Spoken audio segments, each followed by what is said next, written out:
What is fair representation in congressional districts? Imagine a nation where every voice is heard equally, where the way districts are drawn ensures that each community's interests are accurately reflected in the legislative process. This concept of fair representation in congressional districts is fundamental to a healthy democracy.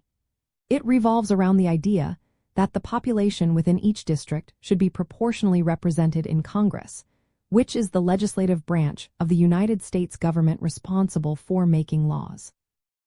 The process begins with the principle of equal population. Each congressional district within a state must contain approximately the same number of residents to ensure that each person's vote carries similar weight. This principle is rooted in the constitutional requirement that representatives in the House of Representatives be apportioned based on population. To achieve this, states undergo a process called redistricting every 10 years following the United States Census, which provides updated population data. Redistricting involves drawing new district boundaries to reflected shifts in population and demographic changes. The goal is to create districts that are compact, contiguous, and respect existing political boundaries, such as city or county lines, when possible. Fair representation also considers the idea of protecting the voting rights of minority groups, ensuring they have an opportunity to elect representatives of their choice.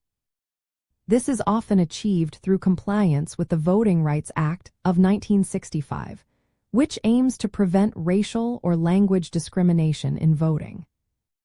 However, the process can be complicated by political influences. Sometimes, district boundaries are manipulated through a practice called gerrymandering, where boundaries are drawn to favor a particular political party or group. This can distort fair representation by diluting the voting power of certain communities or concentrating opposition voters into a few districts. To combat this, some states have established independent commissions to draw district lines, aiming for more impartial and equitable outcomes. In summary, fair representation in congressional districts involves creating boundaries that reflected the population accurately, protect voting rights, and prevent manipulation. It ensures that each citizen's voice contributes meaningfully to the legislative process, maintaining the integrity and fairness of democratic governance.